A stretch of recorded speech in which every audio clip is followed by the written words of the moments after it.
For many of us, COVID-19 is the first pandemic that we've had to deal with. And I just want to remind everybody that the U.S. has successfully managed two previous pandemics, the 1918 flu influenza that we hear about, but also the HIV pandemic. And I'm quite sure that we're going to be able to manage this current pandemic. As many of you know, COVID-19 is an infectious virus with a respiratory mode of transmission, and that means many people are at risk for contracting the disease. We've heard a lot about the elderly and individuals with immune compromised status being at high risk for COVID infection, for hospitalization, and even death. However, there are other subgroups of our population who are also at risk, such as pregnant women. And in fact, the 2006 Public Health Law, entitled the Pandemic and All Hazards Preparedness Act, defines pregnant women as an at-risk population subgroup needing extra attention. So we've had a lot of disasters, including both natural and man-made disasters. In all of those, there are groups who will look out for pregnant women. And we know that this is important because irrespective of the type of disaster, they're shown to be associated with an increased risk of adverse maternal, fetal, and pregnancy complications. For example, maternal complications that have been reported for earlier disasters include things such as pregnancy-induced hypertension, and reductions in fetal growth or an earlier delivery have been shown for fetuses and infants as well. So clinicians and public health officials working together are able to help craft clinical care and to issue guidance that will enable pregnant women to protect themselves and their fetuses. So right now, it's estimated that 95% of women use home pregnancy tests, and they're the first to know that they're pregnant. And in my generation, you went to the doctor, and the doctor did a blood test, and usually he, but sometimes a she, told you that you were pregnant. And the fact that women now know very early that they're pregnant means that we need to be sure that there is good public health guidance out there for women of reproductive age so that they can begin the important steps of protecting themselves. So today you're in for a real treat. The College of Health and Human Services is hosting two world-renowned experts in the care of high-risk pregnant women, fetuses, and neonates. And they're going to be talking about the implications of COVID-19 for pregnant women. So I get to introduce these two phenomenal practitioners. The first is Rosemary Higgins, who is the Associate Dean for Research and a professor in the College of Health and Human Services at George Mason University. By training and practice, Dr. Higgins is a neonatologist. And prior to joining Mason, she was a program scientist for the Neonatal Research Network at the Eunice Kennedy Shriver National Institute of Child Health and Human Development at the National Institutes of Health. And in that role, Dr. Higgins led randomized clinical trials aimed at improving the health outcomes of vulnerable neonates in neonatal intensive care to ensure that they were positioned to have health across the lifespan. The work of the Neonatal Network has produced incredible best practice and clinical guidance for the care of vulnerable populations. And prior to her role at NICHD, Dr. Higgins held academic positions at the New York University Medical Center and Georgetown Medical Center as well. Dr. Uma Reddy is our second speaker today, and she's currently a professor in the Department of Obstetrics and Gynecology and Reproductive Sciences and director of the Division of Maternal and Fetal Medicine at Yale School of Medicine. Dr. Reddy is a practicing maternal fetal medicine clinician and researcher. Previously to her position at Yale, Dr. Reddy was the program director of the Maternal Fetal Medicine Network in the Pregnancy and Perinatology branch of the Eunice Kennedy Shriver National Institute of Child Health and Human Development at the National Institutes of Health. There, she led the randomized clinical trials aimed at improving maternal and fetal well-being among pregnant women whose pregnancies were at risk. And this body of research has resulted in evidence-based guidance for clinicians caring for high-risk pregnant women. And on this note, I'm going to turn it over to our first speaker. Thank you. Hi, thank you all for joining today. We're going to go over several topics. There's some information that's known about COVID-19. There's probably a huge amount of information with respect to the fetus, the pregnant mom, and the newborn that is unknown, but we will try to answer questions and give the best guidance.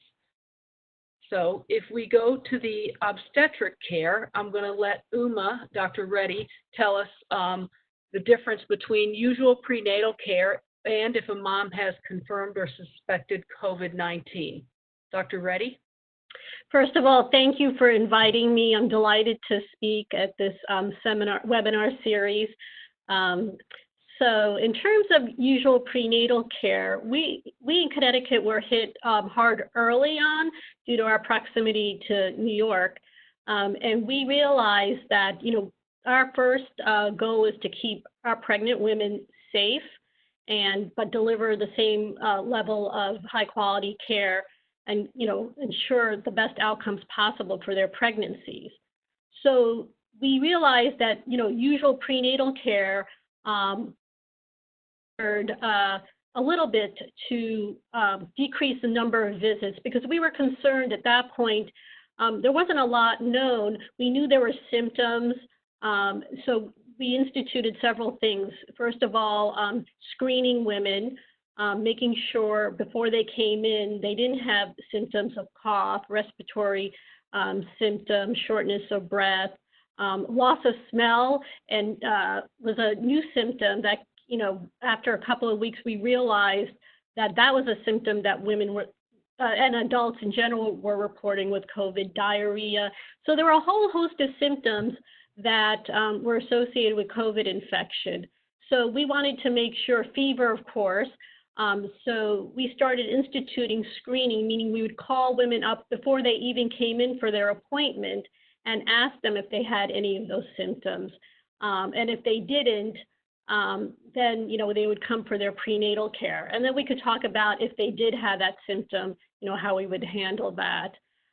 So usual prenatal care, you have an initial OB visit where your OB provider will go over your history, do a complete physical, usually do an ultrasound to see how far along you are and give you a due date. And then you have visits throughout pregnancy. You may have an ultrasound to look at all the baby's anatomy. You might be a low risk patient where you really don't have any medical problems, or you could be a high risk patient. You could have diabetes or chronic hypertension or conditions that require more visits. So our goal was to try to do these visits as safely as possible, but only have women come in when they needed essential care. And what we found is that we could decrease the number of prenatal visits safely. So for women who didn't have a medical condition prior to pregnancy, we were able to give home blood pressure cuffs as an example. So blood pressure is one of the main things we measure in pregnancy when we have someone come in for a prenatal visit. We go over symptoms of obstetric complications, bleeding, leakage of fluid, and so on. So we were able to do a lot of that via telehealth and having home blood pressure cuffs, which help cut down on the number of visits and the possible exposure to COVID by just coming here and coming to the hospital and the prenatal clinic. Obviously, for high-risk women, they need more visits. So we continue to do those visits in person, but like I said, we instituted screening. Then it became, and this is, what's so great about having colleagues and the collaboration we've seen. So our colleagues in New York said, you know what, you need to be, since they experienced it first, they said, it's not enough to ask about symptoms. The problem is there are a lot of asymptomatic women. We're finding that there are women who have no symptoms whatsoever and they have COVID. So then we realized that we need to be, not only do we, and I'm just talking about outpatient usual prenatal care, that we as providers need to wear masks, and women need to wear masks too. So we instituted that, where when they come in for a visit, both parties are wearing a mask. And that really has helped significantly in the sense that, it's safe to come in for your prenatal visit. It's safe to get your ultrasound because, both parties are wearing a mask. So the risk of infection is extremely low, even if you're not having any symptoms. And so when we have a woman come in for ultrasound too, now we do as much as we can. We do blood pressure. We send them for labs. They get the recommended immunizations. Before March, we were giving a flu vaccine. Tdap is a vaccine that we give to prevent pertussis in the newborn. So, we're doing all the usual components of prenatal care, but we're doing as much of it, what needs to be done in person, we continue to do in person, and then we use telehealth to help us out. So that's the outpatient. Now, if a woman has symptoms of COVID or has been exposed to COVID, we then will, do a separate visit. Obviously, if she has symptoms, she needs to be evaluated right away and be tested. And if she tests positive, we've been following these patients very closely because we don't know women with COVID, how does this affect your pregnancy? We can talk about the data later, but we're very concerned that like other respiratory viruses, influenza, the first SARS virus, this is the second one, the first SARS, CoV-1, women who were pregnant had increased complications from that. So we didn't know. So we, followed them as outpatients, doing telehealth, calling them, making sure, every 48 to 72 hours that they're doing well. And if they're not, like they experience more symptoms, then we bring them into the hospital to be evaluated. In terms of the inpatient, so that was a challenge. So, coming into labor and delivery, we want to guarantee the same, experience despite it being the time of COVID. Having, a support person, family member, partner, having, the experience of support during the labor and delivery process. So, that was a challenge because we still had to we were trying to balance that experience with unnecessarily exposing people. So that was a really tough decision. And you probably heard in New York, for a period of a week, they banned anyone coming in with the woman who's in labor to labor and delivery. But then they quickly reversed that because that's not, it's very difficult. So for the woman and, for the partner. So we had the policy of always allowing one person coming in with a woman who's about to deliver. And then we instituted, so we had that. We created two separate units too. So we instituted screening for every woman who comes into labor and delivery. We talked to our colleagues in New York and they said, again, there are women who are positive and don't know it. And it's really important. You're going to hear about from Rose why it's important to know if a woman has COVID when she's about to deliver. So we instituted screening for all women for COVID. And by that time, we were able to get enough of the reagents and supplies to be able to do this. We were able to our hospital lab get rapid turnaround. For the most concerning cases, we could get a result in 2 hours. For women who had no symptoms and there was time, they came in early labor or they were planning to have a C-section, we could get the result in 6 hours. So we instituted that, and it was very interesting. Columbia published that 12% of their women who had screening, who were asymptomatic, they had no symptoms whatsoever, were positive and had COVID. So very important information. Our rate is lower. We've had it analyzed, and it's going to be actually published in JAMA. There's a letter, our head of labor and delivery did that. So, but, it's interesting. So because we instituted this asymptomatic screening, we detected women who had COVID, which we wouldn't have known about.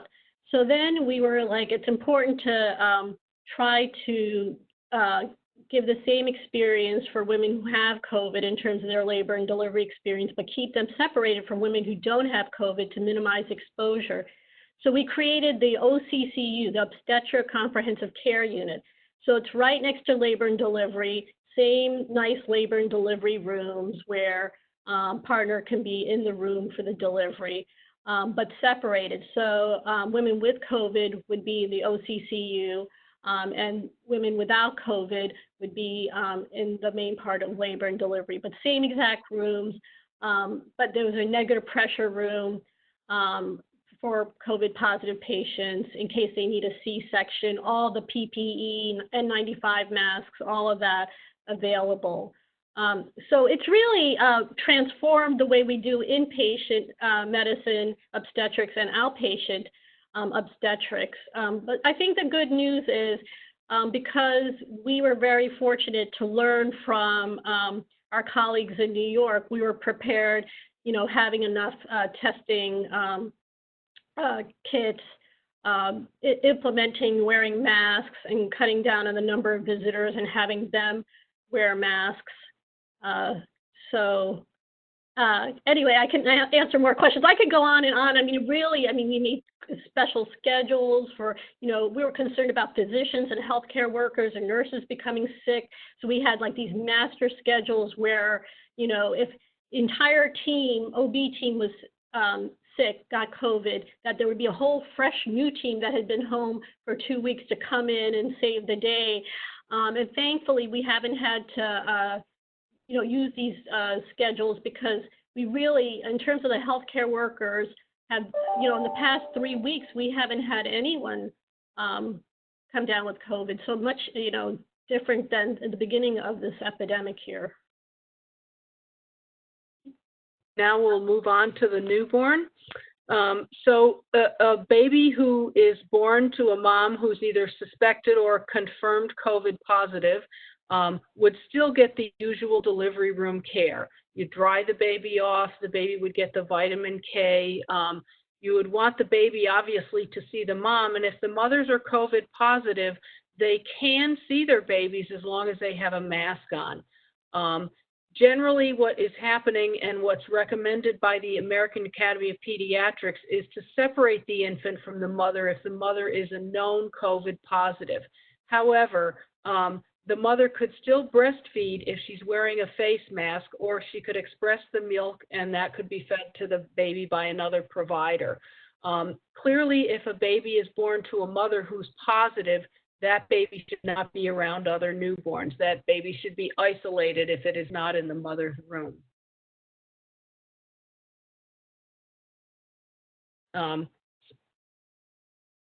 If a baby is symptomatic, they would obviously be tested. All of the infants who are born to COVID positive mothers are getting tested. If the baby is positive, then the usual care is simply observation. If the baby gets sick, then one would support the baby with whatever needs they have, whether that be, need for helping with nutrition, if they needed respiratory care, for instance, oxygen or positive pressure, or even a respirator. There are small case report numbers out there of babies currently. Many of them who are born to positive mothers never test positive and go on to do fine. There are a few case reports from China and also Italy showing that some babies have become sick if they're born to mothers that are COVID positive. This more often happens in preterm babies than full-term babies. There is also a few case reports of what's called vertical transmission now. Vertical transmission means the infection goes up through the birth canal and could potentially infect the baby. This generally is more likely to happen if there are ruptured membranes for a significant period of time. I think the one thing that's really important is that we need more data and evidence to guide what we're doing. Many of you may be familiar with the Vermont-Oxford network. This is a network of hospitals all over the world that put their data into a database.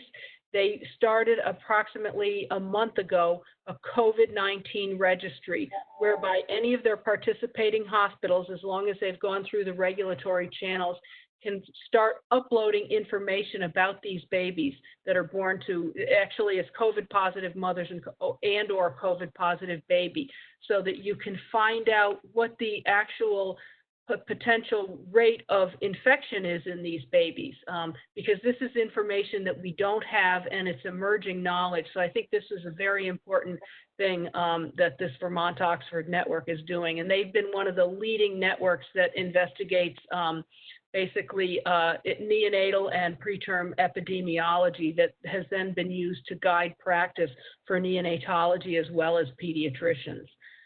If a mother is positive and feeling healthy, her baby can go home with her with close follow-up. And the follow-up doesn't necessarily have to be in person. As Uma emphasized, the telehealth can be used, and many pediatricians are now using the telehealth for the early visit that babies have right after they go home. Clearly, if a baby needs to be seen, the pediatric practice can make arrangements for that. In summary, I guess I would like to say that information is becoming available and guidance will be likely updated over time. As you have probably seen, many of the practices are changing, particularly the wearing of masks, because the respiratory droplet spread of this virus is really tremendous. And if you can block that with a mask, that may help with our public health campaign with COVID-19. So with that, we will open it up for questions. I have received a few questions in the chat. The first is, will the slides be available? And we will be sending the slides and a link to the archive, the recording, to everybody who registered for the event.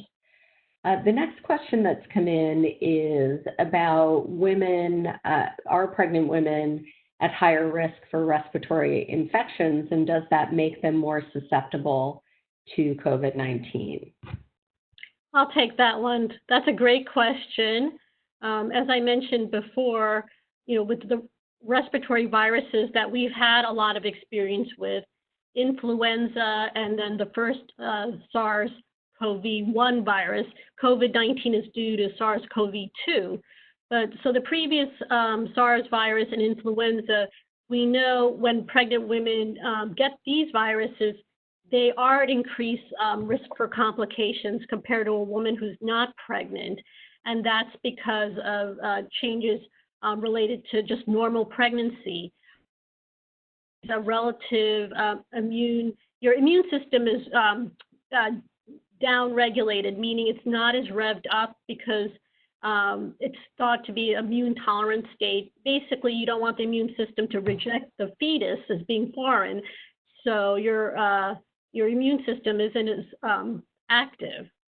So with this virus, SARS-CoV-2, which causes COVID-19, we don't know. What we know is that women who are pregnant are not more likely to get infected than women who are not pregnant. That doesn't appear to be the case. Everybody seems to be at risk, and everybody's at risk, basically. So what evidence do we have about pregnant women who do get COVID-19? There are, case reports out of, various countries around the world and the U.S. that pregnant women do get sick from COVID-19, just like non-pregnant adults. There are women who end up going to the intensive care unit, having respiratory issues, cardiac issues, all the same issues. What we don't know is that are they likelier than non-pregnancy? We don't have that information, and we'll just have to see. We're actually looking at our cases now to see if a pregnant woman gets COVID, is she at risk for more complications versus women of the same age who are not pregnant?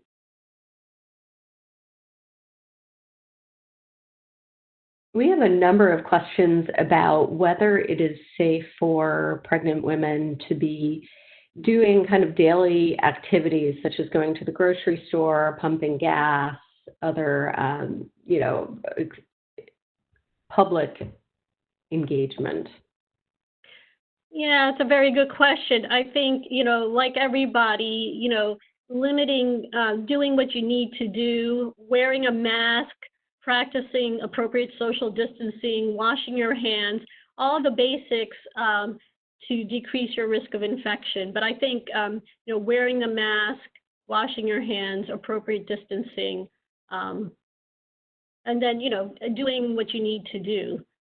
Right. I mean, because you do have to get gas, you have to go to the grocery store, you have to do these things. So as long as you do it safely, it's fine. Should pregnant women continue to receive maternal immunizations during the COVID-19 pandemic? And should infants of COVID families receive the regular schedule of immunizations? Most definitely. It's strongly recommended that the Tdap vaccine be given in the third trimester. Flu vaccine, when we're back in the fall, strongly recommended. So yes, for pregnancy. A couple of questions related to racial or ethnic or geographic disparities. In your opinion, what is the impact of COVID-19 on pregnant women who live in rural areas? We know that many are already facing challenges such as hospital closures. And then a question about what kind of racial disparities you're seeing. Yeah, we're seeing it's well known, the racial disparity, that African Americans are at much higher risk for getting COVID and for having increased complications. And pregnancy, we're seeing the same racial ethnic disparity. Here in Connecticut, when we looked at our data for pregnant women, we have a higher rate of COVID infection for Hispanic women than the other racial ethnic groups. So there's definitely a racial ethnic disparity. And then in terms of rural hospitals, it is a concern because, thankfully, the majority of patients who get COVID have a self-limited illness. However, because the complications require, access to severe complications, require intensive care unit, ventilators, all of that, it is concerning about rural hospital, the lack of care in rural areas. We have some questions from a healthcare worker's perspective. How soon after delivering a baby is it safe to go back to work in an ICU? And then on a related note, what can we do to support healthcare professionals who work with expectant or new mothers during the pandemic? So in terms of a healthcare worker who's delivered a baby, she needs to practice, the same safe practices we've been talking about, but she's not at higher risk for getting COVID compared to anyone else in the postpartum period. So she should, have, whatever time she planned for maternity leave, take that maternity leave. But in terms of going back to the ICU, wearing, all the PPE, but she's right. I don't see her doing anything differently because she's delivered a baby. And what was the second question? Supporting healthcare workers who work with new mothers during the pandemic. Oh, supporting the healthcare workers. Correct. I mean, I think healthcare workers, it's hard, right? I mean, we're working under different circumstances where we're we're protecting ourselves, we're trying to protect our patients. And I think, I have to say here at Yale, there's been tremendous support of the healthcare workers in terms of making sure we're well informed, we feel that we're supported, we're getting the items we need in clinics and in the inpatient. You know, we have trainees, fellows, nursing students, all of them who, you know, their education has been put on hold because we want to keep the PPE for the healthcare workers who are in the hospital and in the clinics seeing patients. So our trainees have had to stay home, but, you know, trying to keep them engaged and, you know, teaching them virtually. So I think it's very important to keep the healthcare worker, support them. And then in terms of supporting pregnant women, I think, you know, I feel that that's part of our job now. It always has been with prenatal care, but I can tell you when a woman comes in now for prenatal care, they're just so happy, you know, to see me, and they talk about their concerns about COVID and delivering at this time and, you know, what, you know, the unknowns about the baby. And, you know, all I can do is reassure them that, you know, because they're pregnant, as long as they practice, you know, all the wearing the masks and hand washing and the social distancing, they're doing everything they can do. But it really is a real issue for supporting pregnant women as well. And then we have pregnant women who don't want to come in for prenatal care because they're worried about being exposed to COVID. And that's a big concern, that maybe women are not getting the care they need because they're worried about getting exposed and coming to the clinic. So that's why telehealth has been great. And I think that may be the use of telehealth. I think we're going to be using it much more. I mean, we've been using it to manage high-risk conditions, women with diabetes who would come in, you know, we review their blood sugars in person. Now we're doing it by telehealth, and we're doing it more frequently. And that's another issue. Are women who have chronic medical conditions. We know adults who are not pregnant with chronic medical conditions are at higher risk from complications of COVID.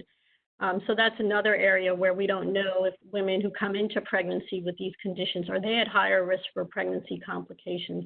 And I know we're looking at that, our data here, so hopefully we'll have an answer soon for that too.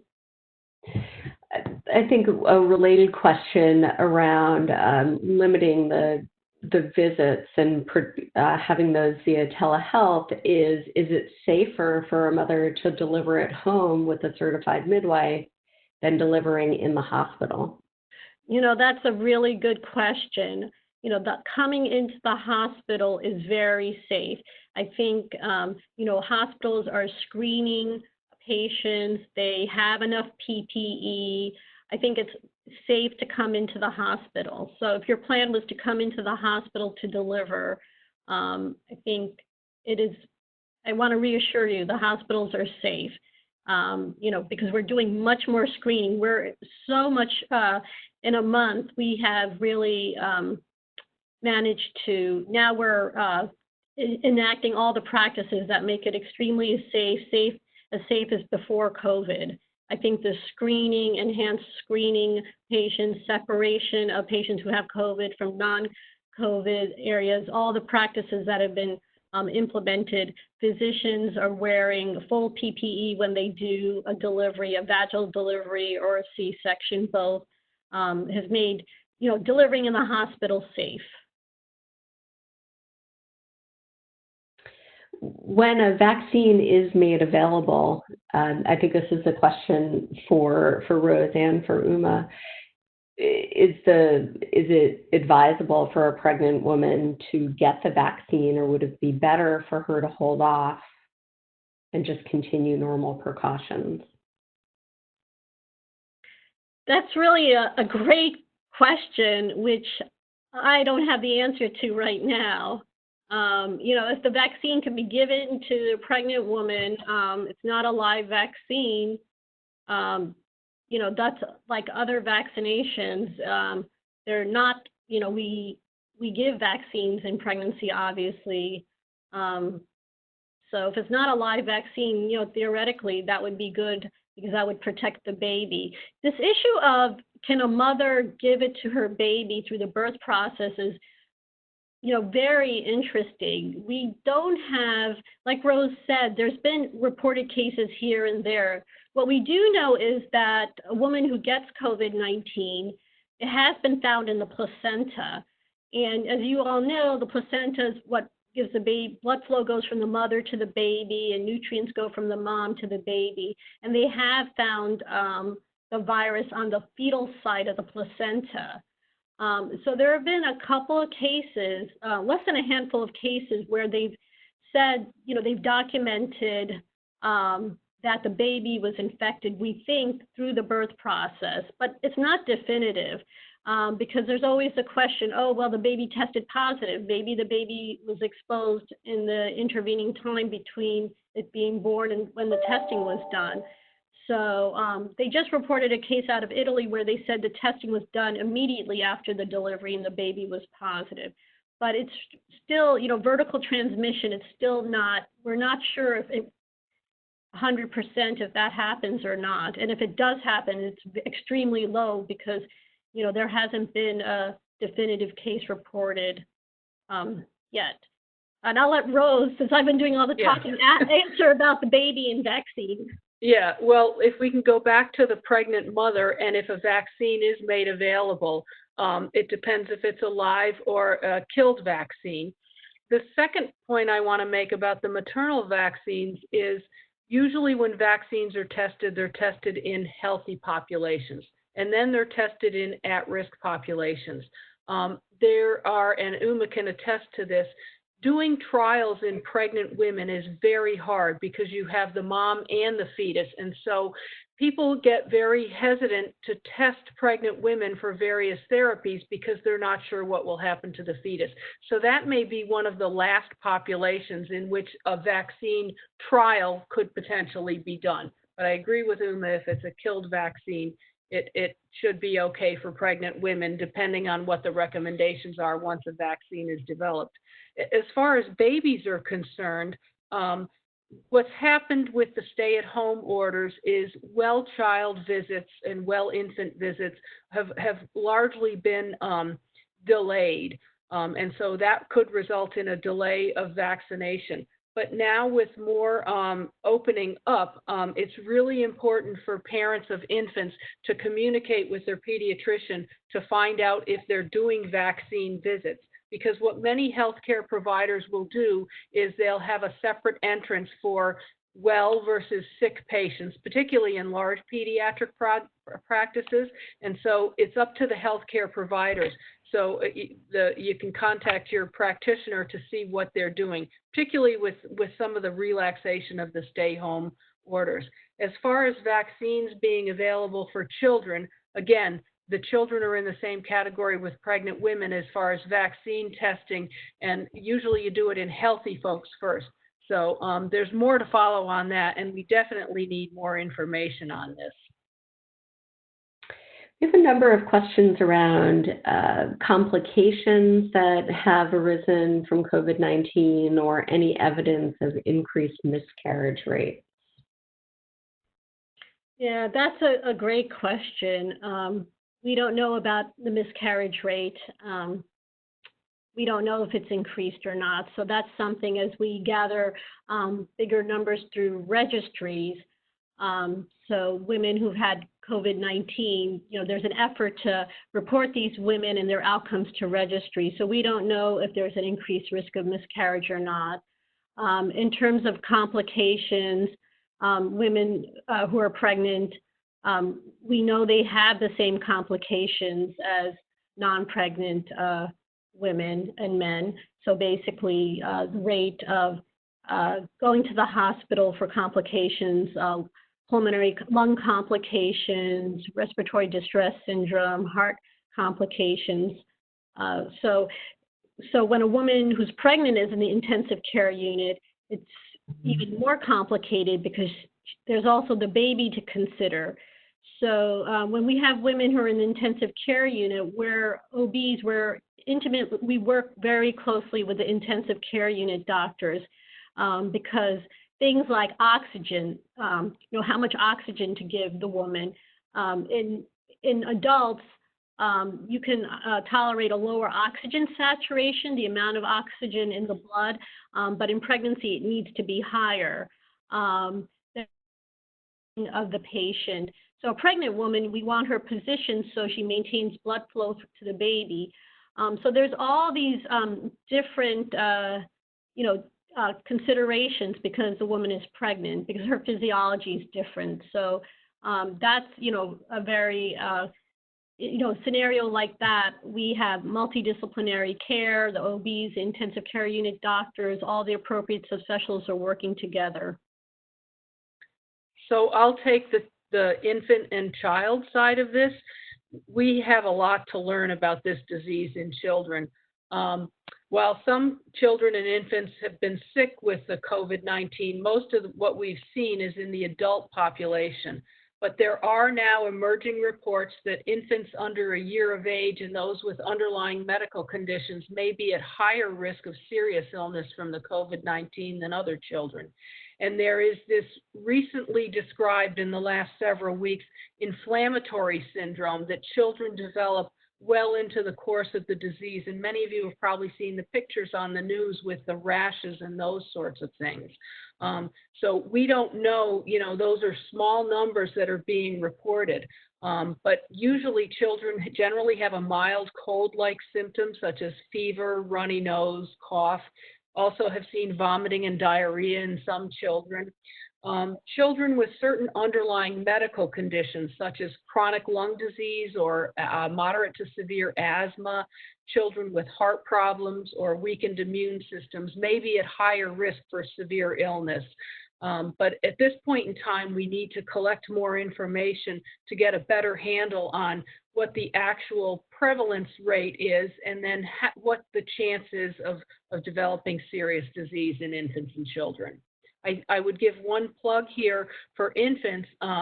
Breastfeeding confers immunity for a lot of things, and I would really encourage mothers during even this stressful time to breastfeed, because that's one thing you can positively do for your baby. Rose, you mentioned stress. What do you think is the overall effect of this stressful time? What might that have as an impact on individual women or as a larger population?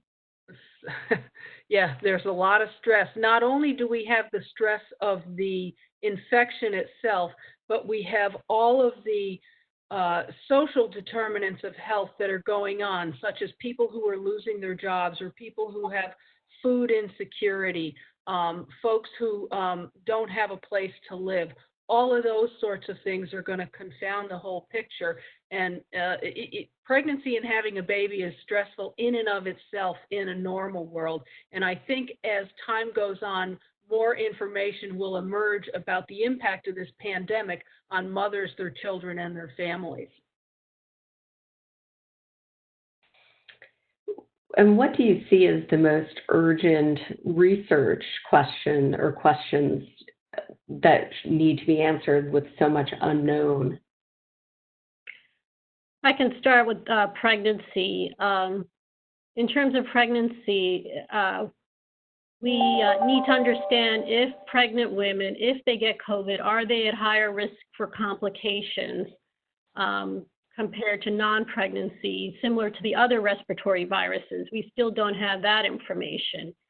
And then for women who have mild symptoms or present either asymptomatic or mild symptoms, can we predict which women are the women who are going to go on to develop moderate to severe disease, the ones who will need intensive care unit treatment?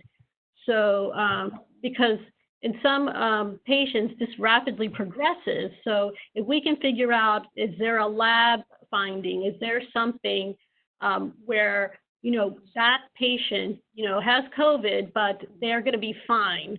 And that'll be the majority of patients versus that the patient has this finding and they're the ones who we have to watch extremely closely because they're at higher risk for moderate and severe disease. And as Rose has mentioned, asthma, their conditions, diabetes, obesity, these are all underlying conditions that increase your risk for having more severe disease from COVID. And then the issue of vertical transmission, does it actually occur? Can the mother give it to the baby during the labor and delivery process? And if so, how can we prevent that?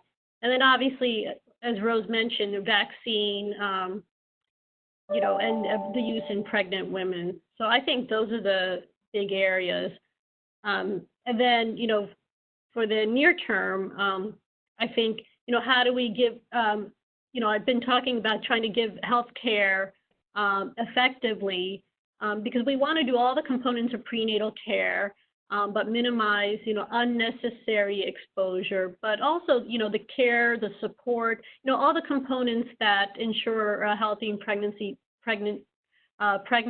And I think, yeah, stress is a real issue. I think, you know, the stress of everything Rose has mentioned, the stress of even coming in for your prenatal care, all of that, you know, how can we best handle it, and what are the effects of it, and how do we ameliorate those effects? So those are just a few areas. Yeah, from the infant and childhood side, I think we really need to know sort of the natural history of what happens when an infant or a child gets infected with COVID. Now, COVID is one of the coronaviruses, and coronaviruses cause common colds. And anybody who's had children or been around children know that, you know, they're constantly catching things, particularly when they're in school and daycare.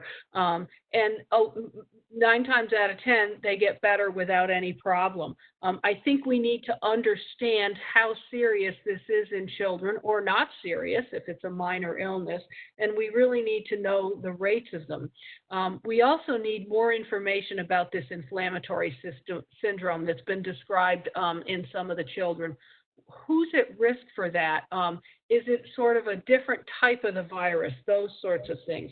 I think the highest research questions are, short of a vaccine, do we have a therapy for those who are going to have moderate to severe COVID that will either keep them from having an untoward outcome, such as ending up in the ICU or even going on to succumb from COVID? So I think those two, the vaccine as well as a treatment or an early intervention would really be helpful. But again, we need to understand more about what I'll call the natural history in infants and children. Back to the labor and delivery questions, have you seen any changes in your scheduled inductions, C-sections, or anesthesia, or use of intrapartum oxygen? All great questions. Really wonderful. That must be a health. Those are excellent questions. Yeah, I mean, you know, so first of all, the oxygen, yeah, we stopped using it. So oxygen administration, you know, because maybe there's a deceleration. I mean, it wasn't clear if it was effective anyway, but because it's aerosolized, we stopped that. And in terms of inductions, it cut down on elective inductions. So mainly, you know, inducing a woman at 39 weeks or over for whatever reason. Obviously, if it's medically indicated, she has a reason she needs to be delivered. You know, we do those inductions because they need to be done. But if it's elective induction, basically it's a question of timing, you know, 39 weeks, 40 weeks, because of a woman has no other considerations. We would do those inductions because those babies do extremely well. However, because of COVID, we discourage those inductions, and women understand. They're like, you know, I don't want to be on labor and delivery longer than I need to, and be in the hospital longer than I need to, because we do know with an induction, it takes longer than entering labor spontaneously. So the number of inductions have decreased significantly, actually, elective inductions. And then for C-sections, if a woman has to have a C-section, she has a reason that her delivery has to be by C-section. We have them come in the day before, they get COVID testing, so we have their result. So we're prepared the next day because there's a special operating room for women who have COVID. is there a specific course of treatment prescribed for COVID positive, interpartum or postpartum? And are treatments limited based on pregnancy? Very good question. There isn't any specific treatment for COVID. In terms of, so if a woman has, we've had plenty of women who are asymptomatic or mildly symptomatic. They've come in, they've had a vaginal delivery, have done very well. And so it's only the patients who require treatment, and this is regardless of pregnancy. So these are patients who are in the intensive care unit.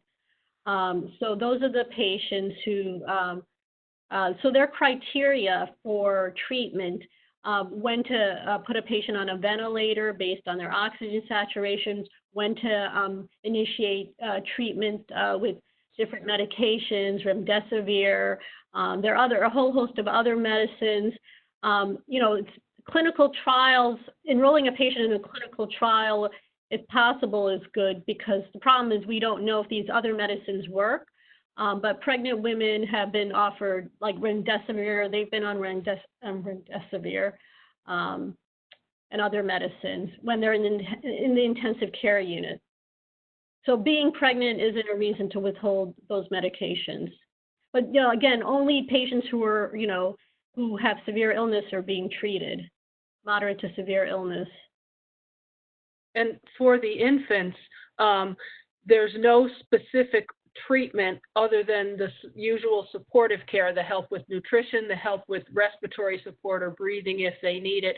And if any specific medications were going to be used, that would be up to the individual practitioners in the areas that are taking care of these babies. A question about the education provided to new mothers about COVID practices that should be implemented within the home, and especially in relation to contact with their newborns. So this is what we tell all moms who are taking a newborn home. Visitors should definitely be limited, even in the well situations. Babies, their immune systems are immature and they haven't had any vaccines. So clearly, you do not want visitors coming into the home. The good hand washing is recommended. If there are other children around, because many kids have siblings, good hand washing and limiting contact, although you can't really limit contact in a home. And then eliminating any chance of community spread. So this means people coming within the house, or if there are other family members who are suspected or confirmed COVID diagnosed individuals, those people should be separated from the baby.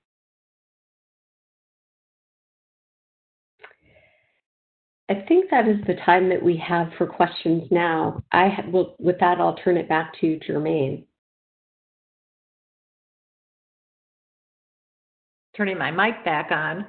Well, I want to thank both Rose and Uma for participating today, and hopefully they've been able to share the latest news. We appreciate that pregnant women and their families are looking for a lot more answers than we probably currently have.